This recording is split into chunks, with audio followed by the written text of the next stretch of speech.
Hello everybody, this is Robbie, and I'm coming to you today with a review of Bookshark's Level 2 Science. And Level 2 Science for Bookshark is for an age range of 7 to 9. So this can be used for any of those ages, and I really feel like that's a pretty good age range for this curriculum. It took us a couple years to get through this because it's built for a 4-day week, but we only did science maybe a couple of days a week because we had other sciencey things that we did with our curriculum. We had a couple of subscription boxes that were science oriented. One of them was Tinker Crate and the other one was Spangler Science. Sorry, I had to think about that.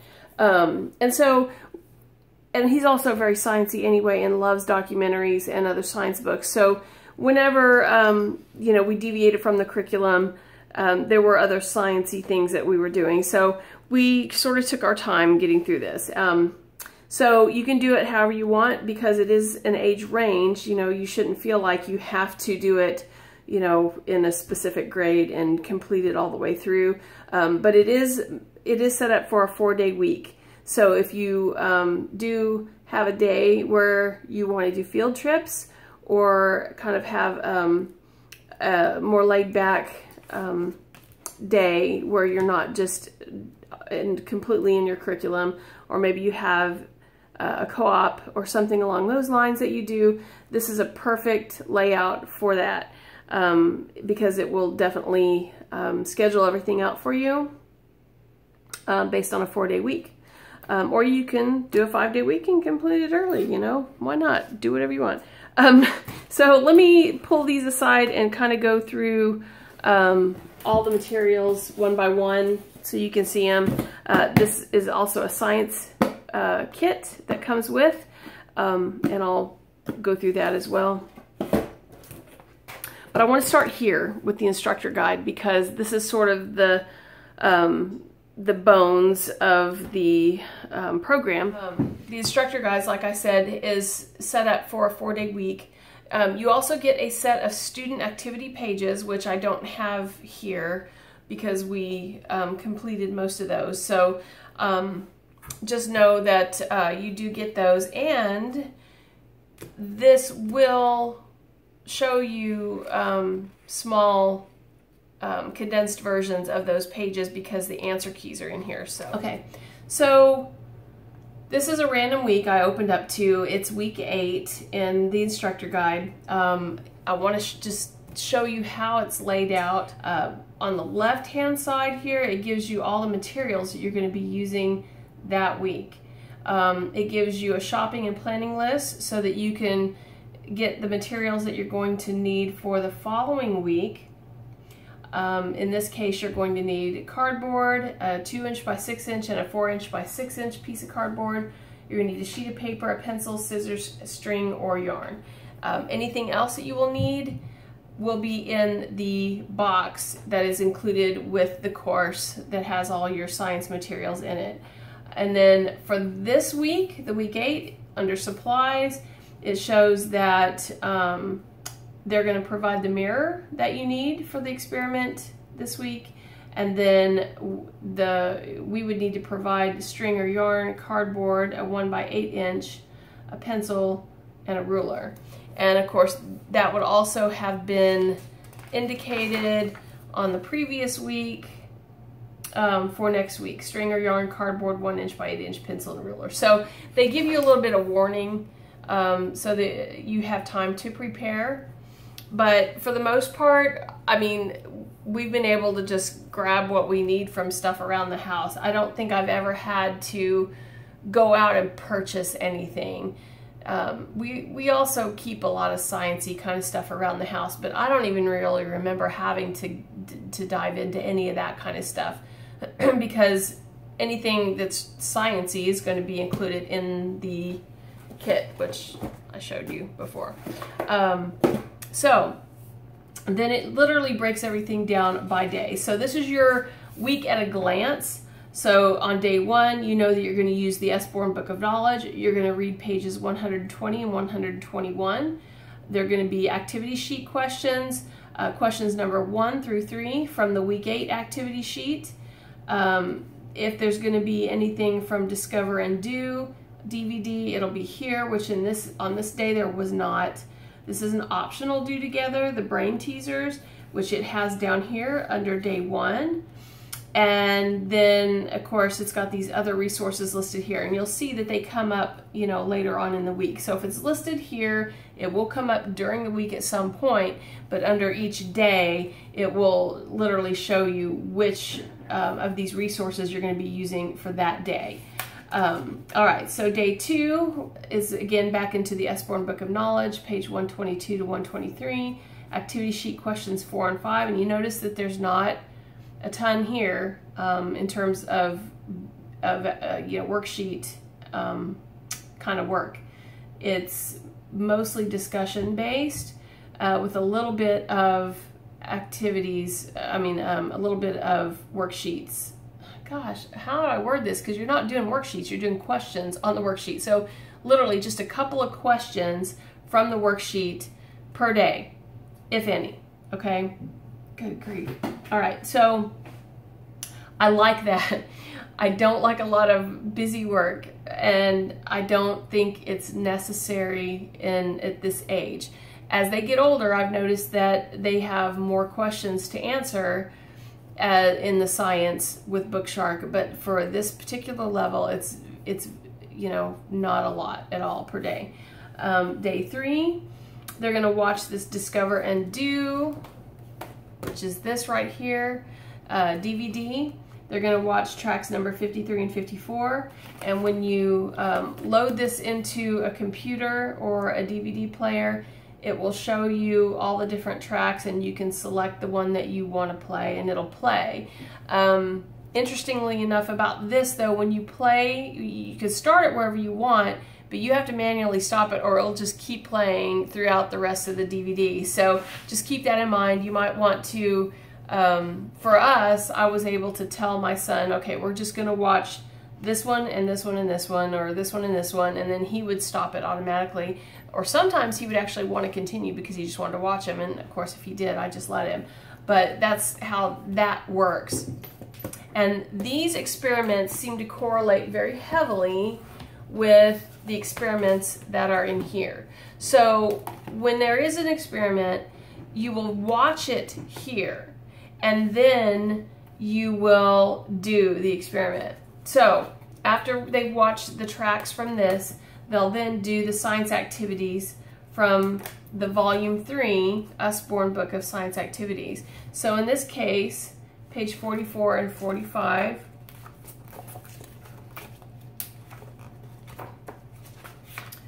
So this has got a lot of cool stuff in it, but it gives lots of different things here because they're all very short and easy to do in this particular case. Some of the experiments take a little more time, and you might only see one on a page or maybe one on 2 pages, whatever. But in this case, there's just a bunch of different little things they can do. Test their reaction time. You can test the pupils' reactions to dimming and raising the light. There's some exercise here on blinking. And so that sort of thing. So anyway, they're easy to do, fun activities, and I've got a child who lives for the experiments, so anytime there's a hands-on activity, we're all about that. So activity sheet questions, there's one question to answer here. And then on day 4, you've got the Usborne Book of Knowledge, page 136, 137, activity sheet questions 7 and 8, and that's it. And then this optional do together has got some fun activities you can do if you want to. Sometimes we did them, sometimes we didn't. But I will say that this Usborne Book of Knowledge, and I want to show you that since it's utilized a lot in this program. This is probably what I would consider most, the core for the most part. I mean, they go in and out of all the other books, but this book is utilized the most. And it is broken up actually into 5 parts. You've got how birds live, how animals live, how your body works, how machines work, and how things began. And my son loved this book so much that I found a copy on eBay and I purchased it. This book isn't made anymore. So I believe you can only get it through Sunlight and Bookshark right now, if I understand correctly. Otherwise, you just have to find used copies of it. So you can see how colorful it is, and Usborne is very well known for how they break everything up into small digestible chunks, and then of course illustrate beautifully what they're explaining in the books. And because of that, this has been from my son, these are some of his favorite materials, and this book in particular is definitely a favorite. He reads this for fun all the time. All the time, all the time, all the time. So here's the birds. Let's see. Got a lot on birds. And now we're talking about, and now they don't cover everything in the book, just so you know, but they do go through this book section by section and cover quite a bit from each section. So there were some things on birds, but they didn't cover everything in there. Same thing with animals. Some of the animals were covered and some weren't. And he would get disappointed when certain animals weren't covered, but of course we have the book and he can read it on his own now, right? Rhinos, sloths, elephants, beavers, lions, see, camels. There's quite a bit here. There's even a chart here, animal facts and figures. And this book, interestingly, has some quizzes at the end of each section. So if you were using this, you could use this as your core curriculum if you wanted to. But I like how Bookshark kind of mixes in different things and different materials into this course. So when they get to the human body, I thought this was interesting.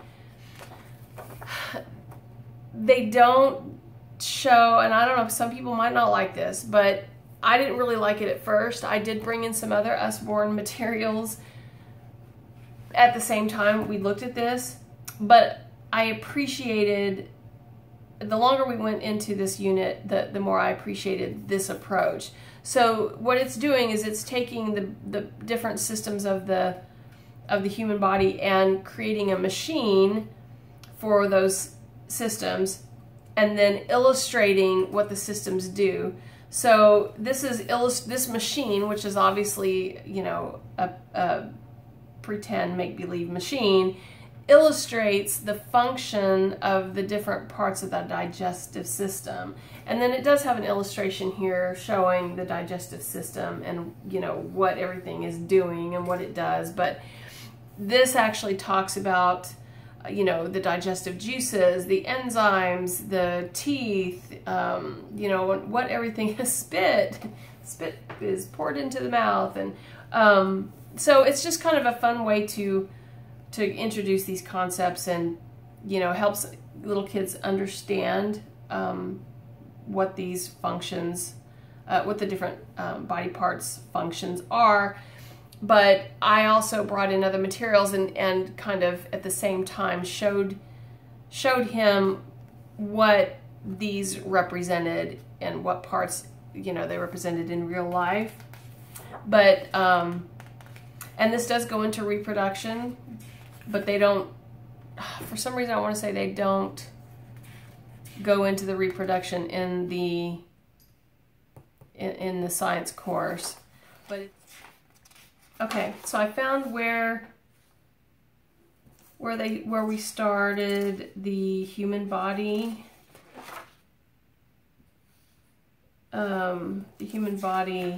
unit. Okay, this is, yeah, that was the last one on animals. This is about digestion, blood, breathing, ears,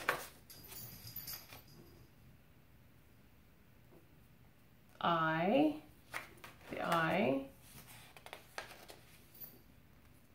the brain, muscles,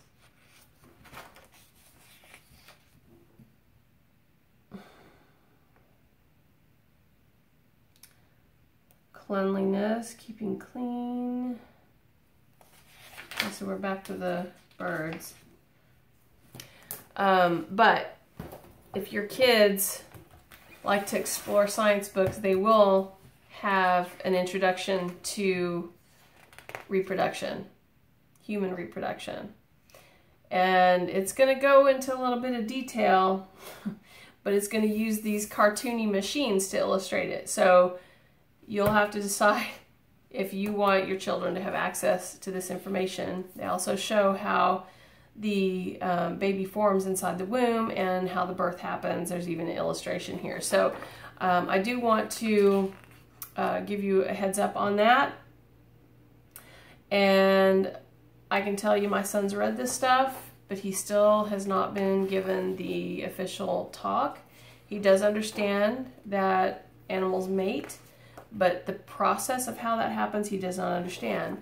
So anyway, I would much rather have it done a little bit like this, where it's a little bit on the cartoony side. So I've let him read it, but he really focuses more on this kind of stuff, the machines and whatnot, which comes up later. So anyway, all right, so human body, then it goes into the fish.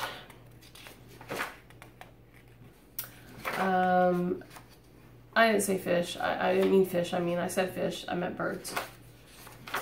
After human body, it goes into birds. Then it goes into a weather unit.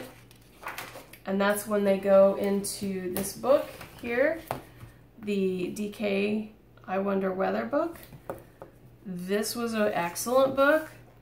Lots of pictures, and it's organized in the same way. Small little nuggets of information broken up on a page with different pictures. So it went through this whole book. This instructor guide went through the whole book. And of course, again, you've got the questions that go with. And then you'll notice too the answer keys. Once you get through the material on any particular week, you end up with the answer keys, small condensed versions of the student pages. So you have an answer key there for you.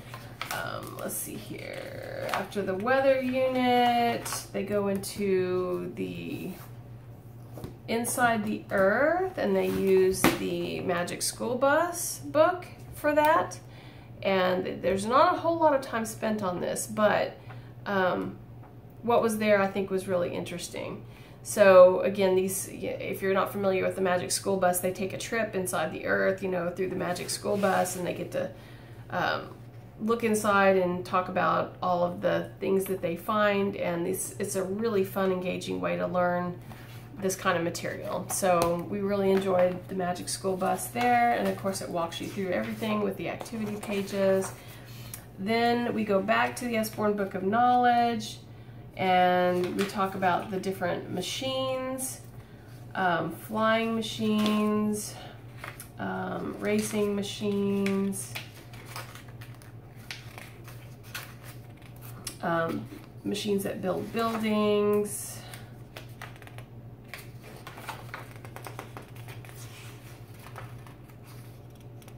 and I think I missed the one on the archaeologist. This comes up really early, if I remember correctly, where when they go to talk about the animals, they talk about, you know, how archaeologists are able to dig for fossils and bones and all the other different things, and how they do it.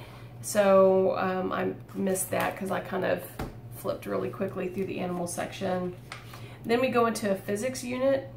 So we use this Marie Curie's Search for Radium, and they go through that book, and then they go through the What's Physics All About.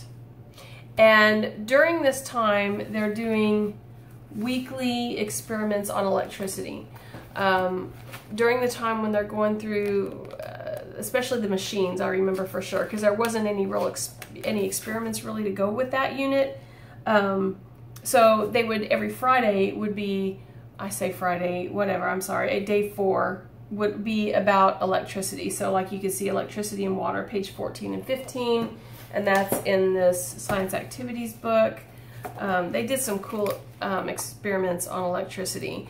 They, you got to test what conducts electricity and what doesn't. You've got different ways to do that. You've got light bulbs that you get to, you know, hook up to wires and battery packs and light those up.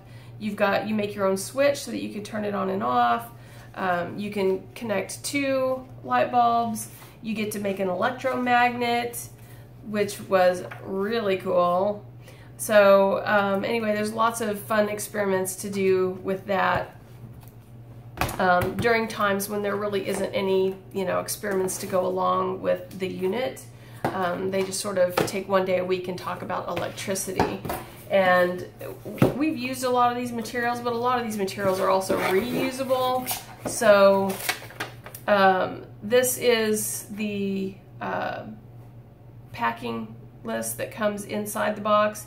And I did a checklist here because this was a, they didn't order this for me, they had it on hand, so I wanted to they asked me to make sure that everything was there. So like in this case, there was only 1 copper nail, there was only 1 rubber band, you know, it ended up not being a big deal, but that's my little inventory sheet here. So, you know, here's your little light bulb with your base. There's wires in here. There's this paper filter.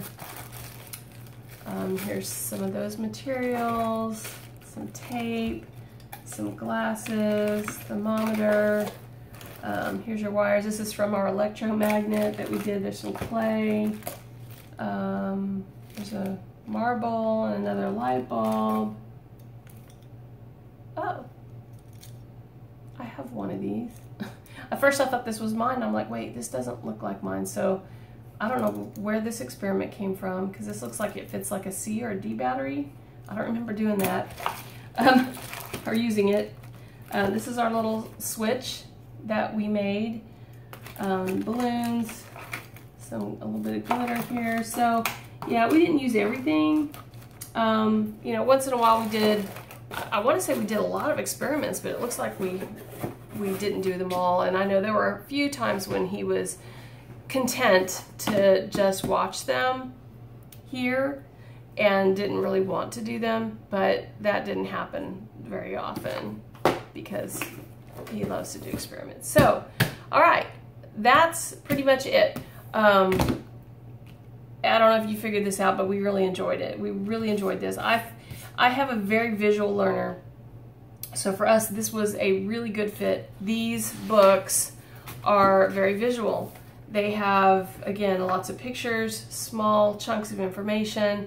We would sit down and talk about them together. I didn't make him read them on his own. He could have, but the engagement is something that I think he loved about this as well, because I did it with him. And so, you know, if they're independent readers, and they can do it on their own, they really can, in terms of just the reading material. But we did it together, and it gets all planned out for you. You know exactly what you're supposed to do. There's no question about how to, you know, incorporate these materials into a course. You just sit down and do it. And so that part of it I really appreciate.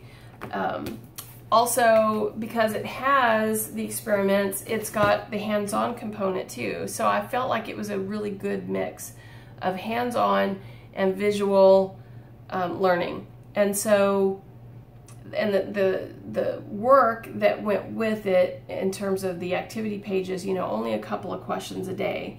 So it allowed me to know whether or not he